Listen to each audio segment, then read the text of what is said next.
The shortest distance between two people is a good story. What's the most unusual thing you've sold? Christmas trees in February. I'm not kidding. Once you know someone's story, you see what you have in common. They tell me you speak 2 languages. Yeah. You begin to understand each other.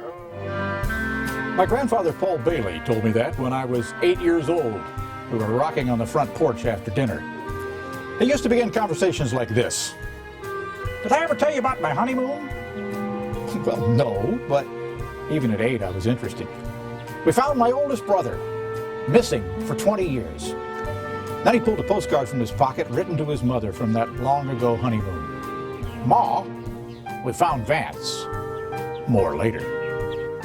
People often ask why I became a storyteller. All my life I've been trying to tell a tale, as well as my grandfather.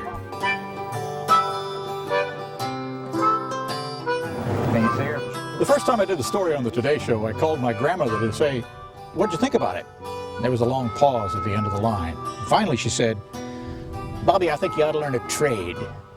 "A trade? Yeah, they're not going to keep paying you for 4 minutes work a day." Well, Grandma, they have. From red hair to gray. I have spent a lifetime crisscrossing this country, listening to your stories.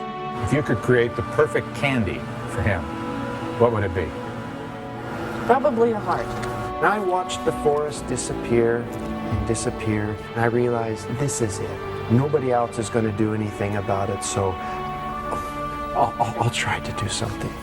Wisdom doesn't always wear a suit. My dad taught me that. Bill Dotson had a 5th grade education, but he went 23 years to night school.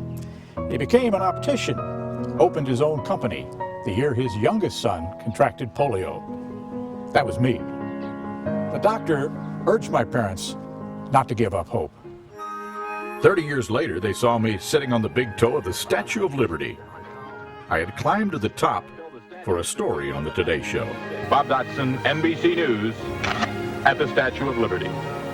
All of my life, I have tried to face each day with the same spirit that pulled our ancestors to these shores. A willingness to explore new places and opportunities.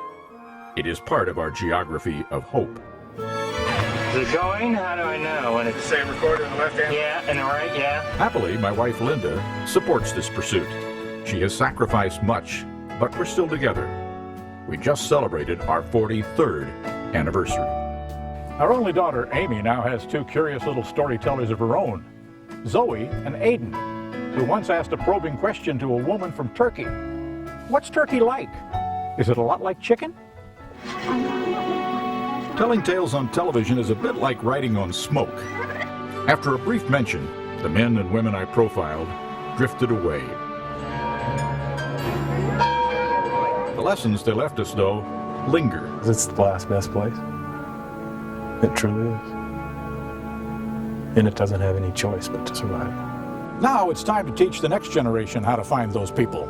So, this will be my last American story for the Today Show. People always ask, what was your favorite? The next one.